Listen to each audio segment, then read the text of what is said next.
ऐसा भाई साहब, मैं पशुपालन लाइन में आया और वैसे तो हमारा परिवार है, हमारा पुश्तैनी धंधा है खेती बाड़ी और पशुपालन। लेकिन मैंने एक लीक से हटके नस्ल पे काम किया है।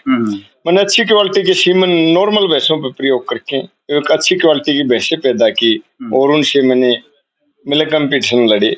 5 भैंसें मेरी विजेता रही इसी कड़ी में और एक अच्छा रिजल्ट उभर कर सामने आया। मैंने लाखों रुपए गवर्नमेंट से मदद के मिले, यानी कि ये बोलते हैं ना कि इनाम के तौर पे मिले। हाँ, हरियाणा गवर्नमेंट से HLDB में भैंसों ने अच्छा रिकॉर्ड बनाया। उसी तरह पर फिर हमने अपना एक उस भैंस का एक बच्चा मेल काफ तैयार किया, उसको अच्छी डाइट दी और उसके तैयार करने का क्या पर्पज था कि हम उससे एक अच्छी क्वालिटी की नस्ल तैयार करें और जमींदार के घर में एक अच्छी क्वालिटी के बच्चे पैदा हों और एक अच्छी क्वालिटी की भैंसें बनी और अच्छे क्वालिटी का मिल्क प्रदर्शन करें। तो आपको ये सोच कहाँ से पैदा हुई सर? देखो, ऐसा है, ये सोच एक देश की सेवा के कोई एक जवान या एक कोई कर्मचारी नहीं करता, किसान भी देश की सेवा करता है और अपना सेवा करने का एक अलग ही महत्व होता है। जैसे किसान कैसे सेवा करेगा, पशुपालक कैसे सेवा करेगा, एक अच्छी नस्ल का बुल तैयार करें और उससे हम एक अच्छे परिणाम दें देश को, एक अच्छी नस्ल के पशु तैयार हों। अच्छे पशुपालक अगर जो कोई भी इस न्यूज को देख रहा है तो इन भाइयों से जरूर मिलना। आपका डिस्प्ले में नंबर रहेगा इनका। तो इस प्रकार की जो पशुपालन की जो कार्यशैली है इनके पास एकदम जबरदस्त है। ये हाँ जी, मैं सीमन के बारे में बताऊंगा। ये बड़े बड़े चैंपियन बुल हैं, मैं किसी का नाम नहीं लूंगा, ट्रॉफी तो जीत रहे हैं, लेकिन उनकी जो कटड़ियां मिल्क में आ रही, कभी सुना है किसी बुल की 5 काटड़ी 10 कटिया अच्छा प्रदर्शन करे लगातार? कभी सीरीज में सुना है कि कभी कहीं पर किसी कटड़ी ने कोई नाम जीता है? मैं पूरे भारत में दावा करता हूँ कि अगर चाहे DNA टेस्ट करवाओ, जो वो कह रहे हैं कि हमारी कटड़ी हमारे बुल की है, क्या कर रहे हैं लोग, धंधा बना रहे हैं उसका, ये मेरे बुल की है, ये मेरे बुल की, लेकिन अगर DNA टेस्ट कराएंगे तो बिल्कुल 0 पॉइंट मिलेगा। अब मैं दावे के साथ कहता हूँ, जितनी मेरी कटड़ियां 3 फील्ड में आई हैं, आप उनका DNA टेस्ट कराइए और मेरे बुल से मैच करिए और परिणाम देखिए आप। अगर मेरे जो इस बुल की कटड़ियां हैं वो 18 से 20 लीटर दूध निकाल रही है। ये मेरे पास 9 दिन की ब्याई है, फर्स्ट टाइमर, 2 दांत निकाले नहीं है, तोड़े तोड़े हैं उसने। यहाँ गाँव से एक खरीदी है मैंने मेरे बुल की कटड़ी, तो उसने आज फिलहाल 14+ दूध बना रखा है 9 दिन की ब्याई में। तो एक अच्छी नस्ल, एक अच्छी मिल्क लाइन होगी तो दूध का प्रदर्शन भी बहुत उम्दा होगा। जी जी, बिल्कुल बिल्कुल। तो ये कौन सी नस्ल की भैंस है आपके पास? मेरे पास मुर्रा नस्ल पे ही मैं काम कर रहा हूँ। मुर्रा नस्ल? हाँ, मुर्रा नस्ल के ऊपर ही माली मैंने काम कर रखा है। जो बुल है ये मुर्रा नस्ल का है और मैंने तो आपने इसका नाम भी रखा हुआ? हाँ, प्रिंस करसोड़ा के नाम से इसको लोग जानते हैं। प्रिंस हरियाणा में पूरे जगह प्रिंस करसोड़ा के नाम से इस बुल का नाम प्रिंस करसोड़ा। अच्छा, तो इसको तो आप बड़े सेवा भी करते हैं? हाँ बिल्कुल भाई साहब, इसको थोड़ा बहुत हम सुबह घुमा के भी लाते हैं 2 किलोमीटर 3 किलोमीटर। और इसका खान पान में भी देखो एक हेल्थी खाना देते हैं हम इसको, ये नहीं कि वो कुछ खिला दिया ना। हम एक जैसे चना है, सोयाबीन है और जनोला है, इस तरह के आइटम देते हैं हम इसको। और जैसे फैट में क्या है, कभी तेल दे देते हैं थोड़ा बहुत, कभी थोड़ा बहुत घी दे देते हैं, जिससे इसका स्वास्थ्य अच्छा बना रहे। तो इसमें जैसा कि इसको जैसे कहीं जोड़ होते हैं गांव में, तो सभी भैंसे वगैरह नहाती हैं, तो या इसको भी उस रूटीन में वैसे भेजते हैं? देखो ऐसे हम इसको साफ पानी में घर पर ही नहलाते हैं। ऐसा क्या गंदे तालाबों में अगर ले जाते हैं तो संक्रमण की, त्वचा का संक्रमण हो सकता है, त्वचा में बीमारी लग सकती है। क्या उनके अंदर गंदे नाले पड़ रहे हैं तालाब के अंदर, अब शुद्ध पानी नहीं रहा उनके अंदर। मैं एक बात और पूछना चाहूंगा, हमारे दर्शक भी वो पूछना चाहेंगे जो पशुपालक हैं, और वो भी पूछना चाहेंगे जी, जैसा खाए अन्न वैसा बने मन, ये सच्चाई है? ये सच्चाई है भाई साहब। तो अभी जैसे भैंसे होती हैं कि जोड़ में गंदे तालाब में पानी काई से भरा होता है, भैंसे पड़ी होती हैं, तो वो ही पानी पीती है। देखो वो पानी पीने के लायक नहीं है, उससे पशु में बहुत ज्यादा बीमारी आने का खतरा है। मैं हर एक भाई से कहना चाहूंगा पशुपालकों से कि एक शुद्ध और साफ पानी पिलाए, शुद्ध चारा डाले, शुद्ध खान पान रखे। जैसे एक मनुष्य को एक शुद्ध चीज की आवश्यकता है, उसी तरह से पशु को भी एक शुद्ध खाना देंगे, शुद्ध पानी पिलाएंगे, शुद्ध वातावरण में रखेंगे तो पशु भी अच्छा प्रदर्शन करेगा। इस बात को तो हम मानते हैं कि जो तालाबों में पानी देखिए मैं ये कहूंगा सीढ़ी कर लो आप, वहां पर कोई नहीं लुटा लो, लेकिन ग्रहण है उसको साफ पानी से नहलाओ। हाँ।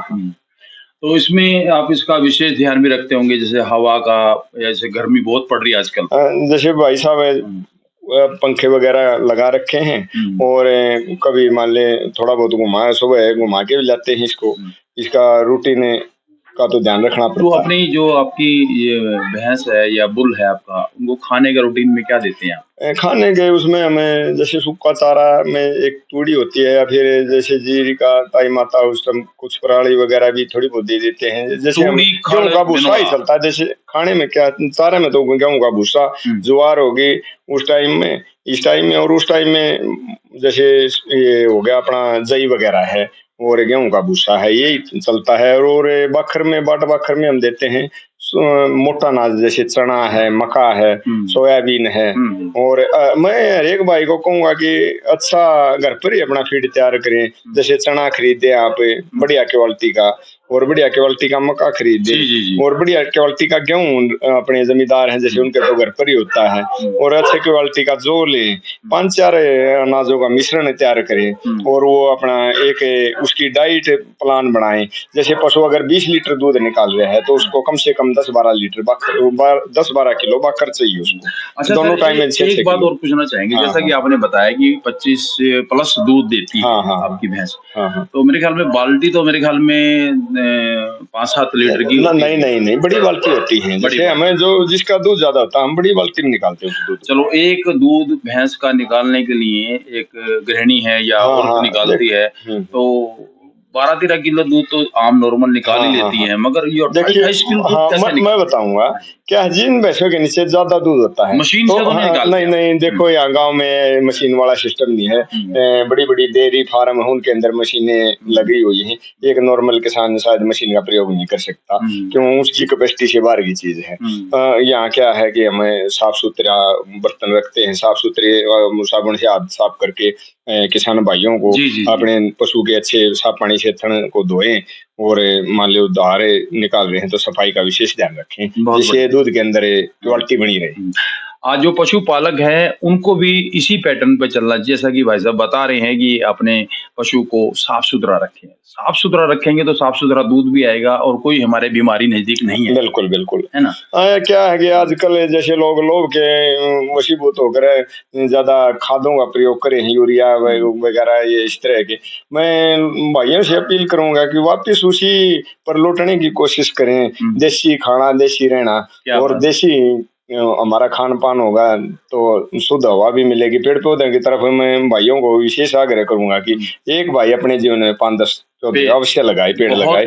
और आजकल क्या हो रहा है, मैं सरकार का ध्यान भी इस तरफ दिलाना चाहूंगा कि जैसे क्या है, गेहूं के टाइम में तोड़ा बनाया, अवशेष बचते हैं, आग लगा देते हैं, काफी पौधे जड़े हुए मिलेंगे। आप कहीं भी जाओगे आपने देखा भी होगा। तो मैं सरकार से आग्रह करूंगा कि इसके ऊपर अंकुश लगाए और ये पौधों को जलने से बचाए। एक पौधे के तैयार होने में कम से कम 8-10 साल लग जाते हैं भाई साहब, तब पौधा तैयार होता है। पौधा एक अनमोल चीज है, हमें काफी मात्रा में वो ऑक्सीजन देता है, काफी मात्रा में फल देते हैं, छाया देते हैं। वृक्षों का हमारे ऊपर ऋण है, उसका हमें मनुष्य लोभ वश होकर, यानी कि अपने स्वार्थ में अंधा होकर उनको जला रहा है। इसलिए मैं गवर्नमेंट से कहूंगा कि उसकी तरफ वो विशेष ध्यान दें। और जैसे पराली का जलाने का टाइम है उस टाइम भी कड़े अनुशासन से काम लें, और जो दंड दोषी हैं उनको कड़ा दंड। कई लोग आग लगा देते हैं खेतों में, तो उससे काफी जीव जंतु छोटे भी जो लाभदायक है, पोषण में कीटाणु जीवाणु होते हैं वो भी जल जाते हैं भूमि में। इस तरह से मान लीजिए केचुए वगैरह विनाश की तरफ मनुष्य जा रहा है, तो उसको ध्यान देना चाहिए। देखो पशुपालन के साथ साथ हमारा प्रकृति का ऋण भी हमें चुकाना चाहिए। पशुपालक अगर जो सारे ही ऐसे हो जाएं तो हमारा देश वही सोने की चिड़िया फिर दोबारा से बन जाएगा। हरियाणा की जो कहावत है कि भाई देशा में देश हरियाणा, अर्जित दूध दही का खाना, शायद अब बहुत कम हो गया है। मगर अगर जो ऐसे ऐसे भाई अगर जो इसकी पैटर्न पे लोग चलने लग जाए तो शायद वही अब मैं बोलना चाहूंगा, मुझे इस बुल के करोड़ों रुपए मिल रहे थे, मैं करोड़ों रुपए में इसको बेचकर मैं कुछ अपना अच्छी प्रॉपर्टी खरीद सकता था, कुछ भी कर सकता था। लाखों रुपए मिल रहे थे बचपन में, जब भी मैं इसको बेच सकता था। लेकिन मेरा टारगेट क्या है कि समाज का, ये देश का जो मेरे ऊपर ऋण है, मैं एक पशुपालक या एक किसान होने के नाते उस ऋण को कैसे उतारूंगा। ये ऋण उतारने का एक तरीका है, मैं अपने देश के लिए एक अच्छे नस्ल तैयार करूं इसी बुल के बदौलत।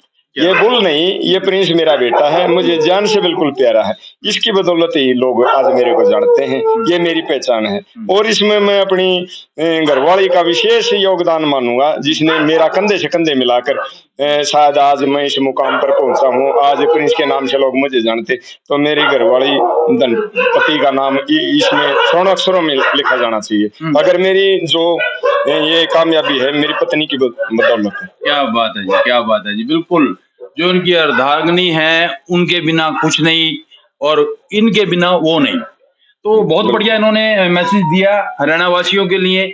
आपका न्यूज़ 7 जी जो आपका चैनल है, बिल्कुल करसोड़ा गांव जो कि जुलाने से लगता हुआ एक गांव है छोटा सा, इस गांव के अंदर इन्होंने तहलका मचा दिया। यहाँ से आग पूरे भारतवर्ष में, पूरे हरियाणा को छोड़ के पूरे भारतवर्ष में लग रही है।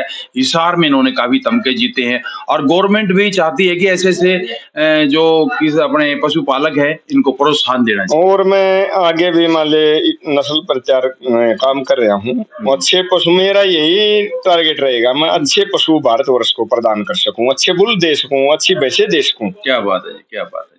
तो पंजाब के लोग भी कभी आए हैं यहाँ? हाँ, मेरे पास पंजाब के काफी लोग आते हैं, जैसे मिलने के लिए भी आते हैं। सीमन की भी मांग कर रहे हैं, डिस्ट्रीब्यूटर पूछ रहे हैं कहाँ पर है। मैं कहता हूँ भाई सीधा सीमन खरीदो, डुप्लीकेसी से बचो। मेरा कोई लोभ नहीं है, पैसा कमाना मेरा टारगेट नहीं है। मैं तो एक मान ली समाज सेवा के तौर पर इस काम को कर रहा हूँ। तो हमारे दर्शक देख रहे हैं सर, अपना नाम और एक बड़ी फोन नंबर इनको जरूर बता दीजिए प्लीज। मेरा नाम राजेंद्र कुमार है। मेरे प्रिंस का नाम, मेरा जो बुल है इसका नाम है प्रिंस करसोड़ा के नाम से जानते हैं लोग इसको। और ये मैं इसको पशु नहीं कहूंगा, ये मेरा बेटा है, मुझे जान से प्यारा है। और मैं इसकी कोई कीमत नहीं रखना चाहता, ये बेशकीमती है। ये वो हीरा है जो भारत को एक उन्नत चमक प्रदान करेगा, एक अच्छी क्वालिटी प्रदान करेगा पशुओं की। आपने देखा भी था इनका बेटा कितनी लगन से उसको पकड़ रखा था, डरता नहीं था कि ये इनका एक बेटा ही है जो उन्होंने नाम दिया है प्रिंस, ये बेटा ही है। और वैसे तो मैं एक बात और कहना चाहूंगा, आज काफी बुल है नामी ग्रामी, क्या हो रहा है, एक मेडल जीतना ही, एक दिखावे के तौर पे एक मेडल जीतना वहां पर कंपटीशन मेलों के अंदर, वो कोई बड़ा टारगेट नहीं है। वो तो कोई भी सिफारिश या उससे एक सुंदर दिखा कर, चाहे उसकी मदर का रिकॉर्ड कुछ भी नहीं हो, नथिंग है बिल्कुल। दूध 8-10 किलो निकाल रही है, एक अच्छा मीट बुल तैयार किया और यहाँ लाइन में खड़ा कर दिया, इससे कुछ भला नहीं होना देश का। अगर देश का भला करना है तो अच्छी मिल्क लाइन का बुल तैयार करिए और से अच्छे सीमन देश को प्रदान कीजिए, जिससे अच्छी नस्ल देश के अंदर। इससे बुल से, प्रिंस से आप कोई काम तो नहीं लेते सर? नहीं, बिल्कुल कोई काम नहीं, इसको बिल्कुल हम घुमा के लाते हैं और इसे वैसे हम सीमन ले रहे हैं। कई जैसे देखा है झोटा बुकी ना ना ना ना ना नहीं, ऐसे ये राजे की तरह से रहता है, अच्छा खाता है, जबरदस्त मान गया जी आपको, बिल्कुल बहुत बढ़िया। क्योंकि एक पशु को बेटा बनाया इन्होंने, बहुत बढ़िया बात है।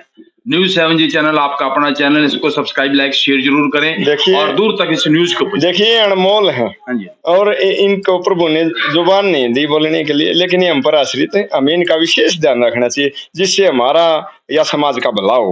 एक गौ माता के ऊपर भी मैं बोलना चाहूंगा, गौ माता भी अच्छी क्वालिटी की है, उनको ऊपर भी मान ले लोगों को ध्यान करना चाहिए। ये दर दर की ठोकरें खा रही हैं और मान ले अच्छे उन पर अच्छे सीमन, अच्छे जो हरियाणा नस्ल है, रेड सिंधी है, अपनी राजस्थानी है, कांग्रेस गाय है, या कई नस्ल के हैं, जैसे थार पारकर है, ये होगी अपनी साहिवाल है, गिर है, अच्छी अच्छी नस्ल है गाय की, उनकी तरफ भी हमें लौटना चाहिए। और जिससे गौ माता का अगर हम भला करेंगे तो गौ माता देश का भला करेगी। क्या बात है, हाँ। क्या बात है।